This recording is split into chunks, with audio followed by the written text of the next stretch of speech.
Welcome to एडुजोस में आप सभी लोगों का स्वागत है। दोस्तों, आप सभी के लिए बहुत बड़ी खुशखबरी। कांस्टेबल जीडी एसएससी की तरफ से कांस्टेबल जीडी की वैकेंसी जो है वो आ चुकी है 2021 के लिए। इसका ऑनलाइन फॉर्म कब से भरा जाएगा, कौन कौन से लोग इस फॉर्म को भरेंगे, क्या नया चेंजेस हुआ है। जैसे कि एनसीसी के अंदर अगर आपको एनसीसी का सर्टिफिकेट है तो आपको इस वैकेंसी में काफ़ी बेनिफिट मिलने वाला है। तो इस वीडियो को लास्ट तक देखिएगा, क्योंकि जो भी चीज़ें यहाँ पर आपको बताई जाएगी वो बिल्कुल शॉर्ट में ज़्यादा से ज़्यादा चीज़ें आपको यहाँ पर बताने की कोशिश की जाएगी। वीडियो को पसंद ज़रूर कीजिएगा, यानी लाइक एंड शेयर ज़रूर कीजिएगा। तो चलिए यहाँ पर जो है सबसे पहले बात करेंगे डेट ऑफ सबमिशन जो ऑनलाइन एप्लीकेशन का है वो कब से स्टार्ट हो रहा है। 17/7 यानी आज से ही स्टार्ट हो रहा है और 31 अगस्त जो इसकी है वो लास्ट डेट है। इसके अलावा इसमें बात करें कि जो ऑनलाइन और ऑफलाइन दोनों ही माध्यम से आप इसमें पेमेंट कर सकते हैं, जो चालान जमा कर सकते हैं, लेकिन फॉर्म जो है वो आपको सिर्फ ऑनलाइन मोड से ही फॉर्म भरना है। Last date and time for receipt of online application 31 अगस्त हो गया। ये 11:30 बजे रात तक आपको लास्ट डेट बताई गई है। Last date and time for making online fee payment 2 सितंबर तक आप इसकी पेमेंट कर सकते हैं। और लास्ट डेट जो है वो जनरेशन ऑफ ऑनलाइन चालान, ये 4 सितंबर तक आप इसको ऑनलाइन चालान जनरेट कर सकते हैं। Last date for payment through challan जो है ये वर्किंग आवर्स ऑफ बैंकिंग में 7/9/2021 तक आप कर सकते हैं। और अगर बात करें कि कंप्यूटर बेस्ड एग्ज़ाम जो है वो इसका कब होगा, क्योंकि इसमें टियर 1 एग्ज़ाम जो है वो कंप्यूटर बेस्ड एग्ज़ाम होता है और ये एग्ज़ाम जो है वो इन्फॉर्म किया जाएगा एसएससी के द्वारा बाद में कि इसकी डेट कब है, वो अनाउंस की जाएगी ऑफिशियल वेबसाइट पर। अब हम लोग बात करेंगे एक एक करके कि वैकेंसी जो है वो कहाँ कहाँ पर आपको अगर जॉब लगती है तो कौन कौन सी जगह पर आपको ड्यूटी, यानी जो किस किस डिपार्टमेंट के अंदर आपको ये जॉब मिल सकती है, ये आप देखिए। कांस्टेबल जीडी ये इसका पोस्ट नेम हो गया और ये आपको बीएसएफ के अंदर मिल सकता है, यानी बॉर्डर सिक्योरिटी फोर्स। इसके अलावा सीआईएसएफ में मिल सकता है, एसएसबी में मिल सकता है, आईटीबीपी में मिल सकता है, एसएसएफ में मिल सकता है और जो आसाम राइफल के अंदर मिल सकता है। तो ये सारी जो है ये डिटेल है। इसके अलावा हम लोग देखेंगे कि इसमें एग्ज़ाम जो है वो किस तरह से होता है। सबसे पहले जो ऑनलाइन एग्ज़ाम होगा वो कंप्यूटर बेस्ड एग्ज़ाम होगा, यानी पूरा एग्जामिनेशन प्रोसेस हम लोग यहाँ पर देखेंगे। तो process will consist of computer based exam, physical efficiency test PET जिसको कहा जाता है, और फिजिकल स्टैंडर्ड टेस्ट जिसको पीएसटी कहते हैं, और इसके बाद मेडिकल एग्जामिनेशन और डॉक्यूमेंट वेरिफिकेशन। तो कितनी स्टेज हो गई, पहले कंप्यूटर स्टेज हो गया इस कंप्यूटर एग्ज़ाम, उसके बाद physical efficiency, physical standard test, इसके बाद मेडिकल, और लास्ट में हो गया पांचवा डॉक्यूमेंट वेरिफिकेशन। अब हम लोग देखेंगे यहाँ पर कि जो ये फॉर्म है ये कौन कौन से लोग भर सकते हैं। एक चीज़ आप ध्यान रखिएगा कि जो लोग बॉर्डर गार्डिंग डिस्ट्रिक्ट यानी एंड मिलिटेंसी या फिर नक्सल अफेक्टेड डिस्ट्रिक्ट से बिलोंग करते हैं, उनके लिए अलग से लिस्ट बनाई गई है कि वो उस डिस्ट्रिक्ट से अगर बिलोंग करते हैं तो वो सीट जो है उस डिस्ट्रिक्ट वालों के लिए ही रिजर्व है। उस चीज़ को आप देखिएगा। एनेक्सर 10 और एनेक्सर 11 ये नीचे ही इसी रिक्रूटमेंट नोटिफिकेशन के अंदर ये 2 पेज हैं जिसमें एनेक्सर 10 और 11, उसमें वो जानकारी दी गई है कि नक्सल अफेक्टेड एरिया जो है वो कौन कौन से हैं। तो वो सीट रिजर्व है सिर्फ उसी स्टेट के लोगों के लिए जहाँ पर वो नक्सल स्टेट है, ठीक है। इस या नक्सल जो डिस्ट्रिक्ट है उसके लिए रिजर्व है। अब यहाँ पर देखिए हम लोग जो चीज़ें यहाँ पर आपको जाननी बहुत ज़रूरी है, एग्जामिनेशन पूरा एग्जामिनेशन पैटर्न हो या फिर इसकी जो पे स्केल हो, इन सभी को यहाँ पर हम लोग एक एक करके देखते हैं। पे स्केल की बात करें तो पे स्केल इसमें लेवल 3 का पे लेवल है, जो कि 21,700 से लेकर 69,100 तक ये इसका पे स्केल है।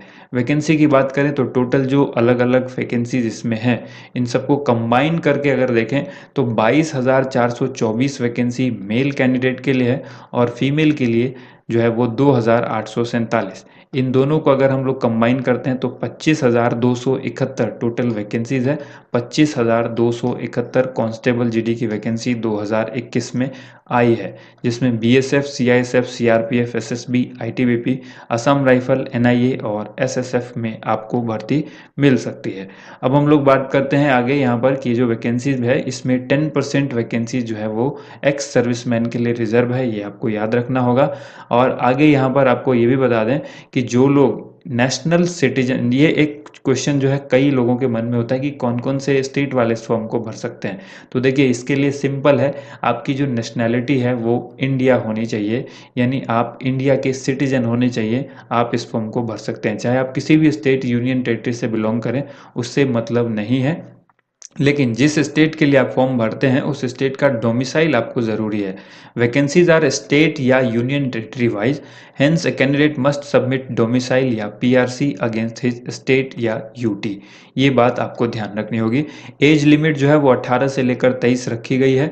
1/8/2021 तक अगर आपकी एज 18 से लेकर 23 तक है तो आप इस फॉर्म को भर सकते हैं। अगर ये चीज़ आपको, ये सवाल भी कई लोगों के मन में होता है कि मेरी डेट ऑफ बर्थ इतनी है या मेरी उम्र इतनी है, तो क्या मैं इस फॉर्म को भर सकता हूँ? कई लोग ये कमेंट करते हैं। तो आप ध्यान से देखिए कि अगर आपकी डेट ऑफ बर्थ 2/8/1998 के पहले की है तो आप इस फॉर्म को नहीं भर सकते, और अगर आपकी डेट ऑफ बर्थ 1/8/2003 के बाद की है तो भी इस फॉर्म को आप नहीं भर सकते। इसके और इसके बीच के लोग ही इस फॉर्म को भर सकते हैं। अब इसमें बात रिलैक्सेशन की करें तो एज में कुछ रिलैक्सेशन भी मिलता है। वो किनको किनको मिलता है? SC ST को 5 साल का, OBC को 3 साल का, एक्स सर्विसमैन को 3 साल का, और कुछ दंगे जैसे कि गुजरात दंगे हुए थे 2002 के, 1984 का राइट हुआ था, ठीक है, या फिर यहाँ देखिए ये victim killed in the 1984 rights और कम्युनल राइट्स ऑफ 2002। तो इनको जो है अगर कोई UR कैटेगरी का है तो उसको 5 साल, अगर कोई OBC कैटेगरी का है तो उसको 8 साल इन दंगों में पीड़ित, और अगर कोई SC ST कैटेगरी का है तो उसको 10 साल की एज रिलैक्सेशन मिलेगी। अब आगे देखिए इस चीज़ को आप अच्छी तरह से देख लीजिएगा। अगर कोई कैंडिडेट बिलोंग करता है SC ST और OBC कैटेगरी का और वो माइग्रेट करता है from one state to another state, will have to make an informed choice whether to get benefit of reservation in the state of origin or to appear as unreserve candidate from the state of migration. यानी कोई अगर एक state से A state से B state के अंदर migrate कर गया है तो वो ओरिजिन स्टेट का SC ST का सर्टिफिकेट इशू शो करके वो उसका बेनिफिट लेना चाहता है या नहीं, SC ST या OBC का, या फिर वो जहाँ गया है वहाँ पर वो जनरल कैंडिडेट के रूप में ही जो है इस फॉर्म को भरना चाहता है, वो आपको वहाँ पर फॉर्म भरते समय पर ये चॉइस करनी होगी। और जहाँ के लिए भी आप जो है बताते हैं कि मैं इसी जगह पर रहना चाहता हूँ, तो वहाँ के लिए आपको डोमिसाइल सर्टिफिकेट भी आपको स्टेट ऑफ ओरिजिन का जो है वो देना होगा। देखिए यहाँ पर लिखा हुआ है कि ये सारी चीज़ें, in case of candidate opt to avail the benefit of reservation from the state of origin, he will have to submit information about the district and state of his origin as well as the district and state of his current domicile in the application form, and his candidature will be considered from the state of origin. Such candidate will not be required to submit domicile certificate from the state of origin. तो ये सारी चीज़ें हैं, इसको आप ध्यान से देखिएगा। इसके बाद EWS अगर आपके पास है तो EWS के लिए अप्लाई कीजिएगा, क्योंकि EWS कैटेगरी में भी वैकेंसी जो है वो अलग से आती है जिसका फ़ायदा आपको मिलेगा। EWS उन लोगों को भरना चाहिए जिनकी परिवार की आमदनी 8 लाख से कम है। 8 लाख से सालाना से अगर किसी के भी परिवार की आमदनी कम है तो वो EWS कैटेगरी के लिए जो है वो फॉर्म भर सकता है, और उससे पहले आपको EWS सर्टिफिकेट ज़रूर बनवा लेना चाहिए, ठीक है, क्योंकि डॉक्यूमेंट वेरिफिकेशन के टाइम पर आपको EWS के सर्टिफिकेट मांगी जाएगी, और उस वक्त अगर आपके पास नहीं रहा तो फिर आपको दिक्कत होगी। एजुकेशनल क्वालिफिकेशन की बात करें तो ये भी 1 अगस्त 2021 को मैट्रिकुलेशन होना चाहिए, यानी 10th पास आप होने चाहिए किसी भी बोर्ड यूनिवर्सिटी से। आपको मैट्रिकुलेशन या 10th पास का सर्टिफिकेट या मार्कशीट आपके पास एटलीस्ट 1/8/2021 के अकॉर्डिंग होना चाहिए, ठीक है। अगर आपके पास ये एजुकेशनल क्वालिफिकेशन नहीं है तो आप इसको अप्लाई मत कीजिएगा। इसके बाद देखिए यहाँ पर आगे ये भी बताया गया है कि जिनके पास NCC सर्टिफिकेट है उनको क्या फ़ायदा होगा। इंसेंटिव है ये NCC सर्टिफिकेट होल्डर्स के लिए। NCC सर्टिफिकेट जो है वो 3 कैटेगरी की है, NCC A, NCC B और NCC C। यहाँ पर आपको सीधे डायरेक्ट तौर पर कह दें कि 5% जो है वो मैक्सिमम मार्क्स इसमें मिलेगा, यानी 5% का मतलब ये हुआ कि अगर 100 मार्क्स का एग्ज़ाम होता है तो आपको डायरेक्ट 5 मार्क्स मिलते हैं अगर आप NCC C ग्रेड की सर्टिफिकेट आपके पास है। B ग्रेड की है तो आपको 3 मार्क्स मिलेंगे, A ग्रेड की है तो 2% मार्क्स मिलेंगे। तो ये बहुत बड़ा फ़ायदा है इस बार NCC वालों के लिए। अब देखें कि कैसे इसको अप्लाई करना है। आपको ssc.nic.in इस वेबसाइट पर जाना है। यहाँ पर जाने के बाद अगर आपने पहली बार SSC का फॉर्म भरने के लिए, या पहली बार अगर आप जा रहे हैं SSC की किसी भी फॉर्म को अगर आपने अब तक नहीं भरा है तो वहाँ पर एज ए न्यू यूज़र आपको एक लिंक मिलेगा, उस लिंक को आपको क्लिक करना है और वहाँ पर अपनी डिटेल भर के आप साइन अप करेंगे। जो रजिस्ट्रेशन ID और पासवर्ड मिलेगा आपको, उसको आपको हमेशा के लिए सेव रखना है। आप चाहें तो अपना पासवर्ड चेंज भी कर सकते हैं। और अगर आपने पहले से ही किसी फॉर्म को भरा हुआ है, चाहे वो GD का का हो, एसएससी सीएचएसएल का हो, या किसी भी फॉर्म को अगर आपने ssc.nic पर पहले भरा हुआ है तो फिर आपको उसी रजिस्ट्रेशन नंबर और पासवर्ड के थ्रू, यानी यूज़र आईडी और पासवर्ड के थ्रू जो है आपको लॉगिन करना है। यहाँ पर आपको बता दें कि ऑनलाइन एप्लीकेशन के लिए आपको जो है जेपीजी फॉर्मेट में फ़ोटोग्राफ आपके पास होना चाहिए। फ़ोटोग्राफ को लेकर इस बार नई गाइडलाइन है जो आप अच्छी तरह से याद रखिएगा। आप पुराना फ़ोटो बिल्कुल भी नहीं डाल सकते, क्योंकि अगर आप ऐसा करते हैं तो आपका फॉर्म रिजेक्ट हो जाएगा।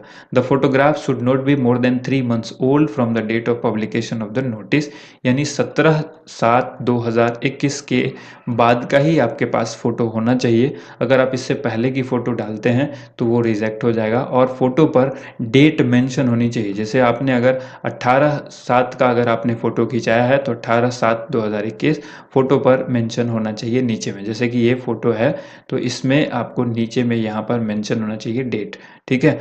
यहाँ पर फ़ोटो की जो लंबाई और चौड़ाई है वो इस तरह से है, जैसे विड्थ बोले तो 3.5 सेंटीमीटर और हाइट जो है वो 4.5 सेंटीमीटर होनी चाहिए। यहाँ पर आप देख रहे हैं application without such date printed on the photograph will be rejected. ये बोल्ड करके बिल्कुल अंडरलाइन करके बताया गया है। अगर आप डेट प्रिंट नहीं करवाते हैं एप्लीकेशन फॉर्म ये अपने फोटोग्राफ पर और उसको स्कैन करके नहीं डालते हैं तो फिर आपका जो एप्लीकेशन फॉर्म है वो रिजेक्ट हो जाएगा, ठीक है। ये बहुत इंपॉर्टेंट चीज़ है। लास्ट डेट 31 अगस्त आपको याद रखना है। अब आगे देख लेते हैं कि एग्ज़ाम जो है वो एग्ज़ाम का एप्लीकेशन फ़ी जो है वो कितनी है। एप्लीकेशन फ़ी जो है यहाँ पर 100 रुपये है। जैसा कि आप सबको पता है हर बार एप्लीकेशन फ़ी एसएससी के द्वारा 100 रुपये ली जाती है।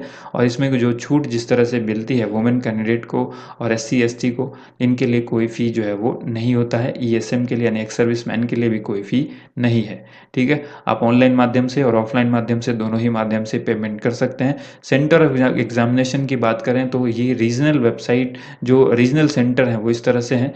ये एग्जामिनेशन सेंटर कोड है और यहाँ पर एसएससी के रीजनल जो UT under the jurisdiction of the region, जो एसएससी का रीजन है, जैसे कि सेंट्रल रीजन के अंदर बिहार एंड उत्तर प्रदेश है।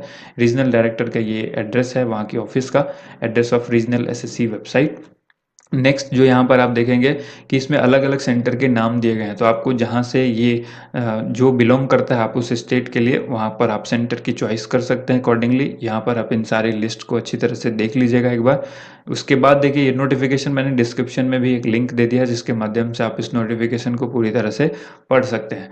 अब यहाँ पर बात करें कि एक से ज़्यादा आपको फॉर्म नहीं भरना है, कोशिश भी मत कीजिएगा वरना आपका फॉर्म जो है वो रिजेक्ट हो जाएगा। स्कीम ऑफ एग्जामिनेशन की बात करें, कंप्यूटर बेस्ड एग्जाम जो होगा सबसे पहले उसमें 4 पार्ट होगा। पहला पार्ट जो होगा वो जनरल इंटेलिजेंस एंड रीजनिंग का होगा जो कि 25 क्वेश्चन का होगा और 25 मार्क्स भी होगा। इसके अलावा general knowledge and general awareness के दूसरा पार्ट है जिसके अंदर 25 क्वेश्चन 25 मार्क्स के होंगे। एलिमेंट्री मैथमेटिक्स ये भी 25 क्वेश्चन 25 मार्क्स का होगा।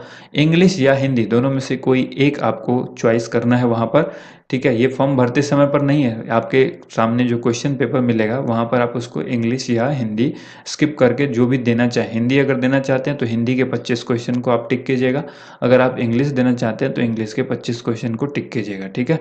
तो ये यहाँ पर आपको 25 मार्क्स इसके भी हैं। टोटल 100 मार्क्स के 100 क्वेश्चन पूछे जाएंगे जिसके लिए 1.5 घंटा आपको समय मिलेगा, ठीक है। 90 मिनट्स आपको टाइम दिया गया। सभी क्वेश्चन जो है वो ऑब्जेक्टिव टाइप का होगा, एमसीक्यू क्वेश्चन होगा, यानी एक क्वेश्चन के 4 ऑप्शंस आपके सामने दिए जाएंगे ए बी सी डी करके और ये क्वेश्चन का आंसर आपको करेक्ट बताना है। अगर आप किसी क्वेश्चन का आंसर गलत बताते हैं तो there will be a negative marking of 0.25 marks, यानी हर गलत क्वेश्चन के लिए आपका 0.25 मार्क्स काट लिया जाएगा। अगर आप 4 क्वेश्चंस गलत बताते हैं तो आपके एक सही क्वेश्चन का भी आंसर खत्म हो जाता है। इस केस में आपको ध्यान रखना होगा।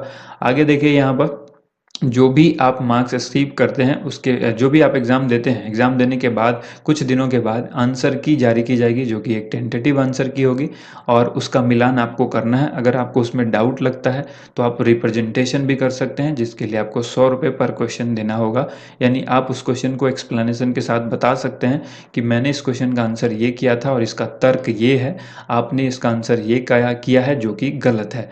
तो आप डिटेल में वो एक्सप्लेन करेंगे, उस वक्त जो है वो रिप्रेजेंटेशन का लिंक एक्टिव होता है।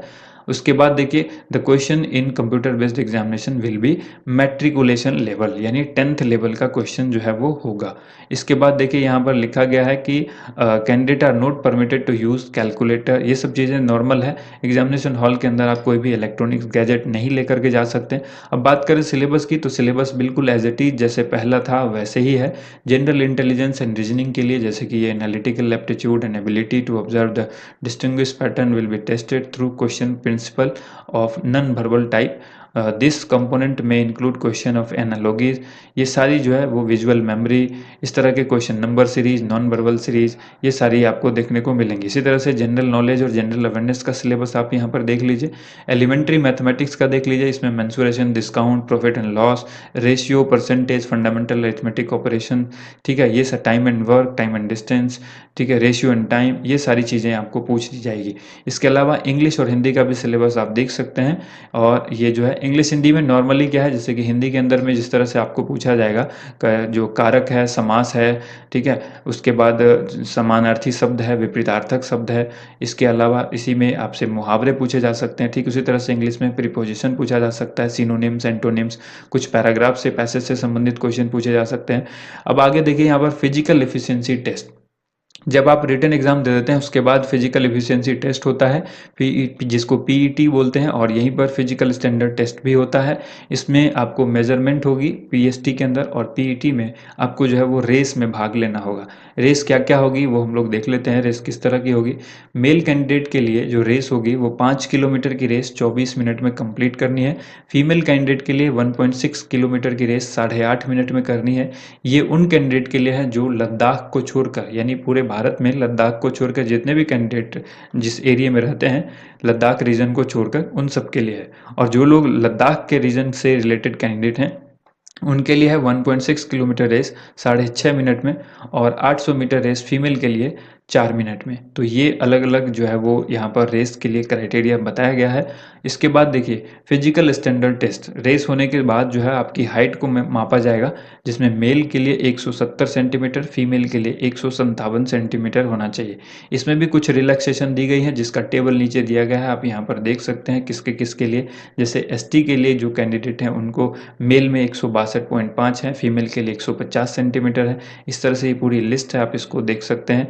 जिससे अलग अलग है, जैसे गोरखा के लिए अलग है, मणिपुरी है कोई, उनके लिए अलग है, त्रिपुरा, मिजोरम, नागालैंड, सिक्किम के लिए है, उनके लिए अलग है। इस तरह से ये सारी चीज़ें हैं। चेस्ट की बात करें तो चेस्ट में भी आपको जो अगर जनरल कैंडिडेट हैं तो अनएक्सपेंडेड यानी बिना फुलाए हुए 80 सेंटीमीटर आपका चेस्ट होना चाहिए, छाती, और मिनिमम एक्सपेंशन जो है उसमें 5 सेंटीमीटर का होना चाहिए। तो 80 + 5 हो गया 85, 85 आपका जो सीना है वो चेस्ट जो है वो फुलाने के बाद 85 सेंटीमीटर होना चाहिए, ये मिनिमम क्राइटेरिया। अगर आपका 6 सेंटीमीटर फुल जाता है तो अच्छी बात है, ठीक है, ये मेल कैंडिडेट के लिए है। इसके बाद यहाँ पर आगे देखिए इसमें भी कुछ रिलैक्सेशन है जो आप इस टेबल में देख सकते हैं, जैसे कि SC ST के लोग जो हैं, ST के जो लोग हैं उनके लिए 76 और 5 सेंटीमीटर का एक्सपेंशन। एक्सपेंशन हर कैटेगरी के लोगों के लिए कम से कम 5 सेंटीमीटर तो है ही, ठीक है, ये एक्सपेंशन ज़रूरी है, ठीक है, जो फुलाव आता है सांस लेने के बाद वो 5 सेंटीमीटर बहुत ही ज़रूरी है। अगर वो नहीं है तो आपकी छटनी हो सकती है वहीं पर।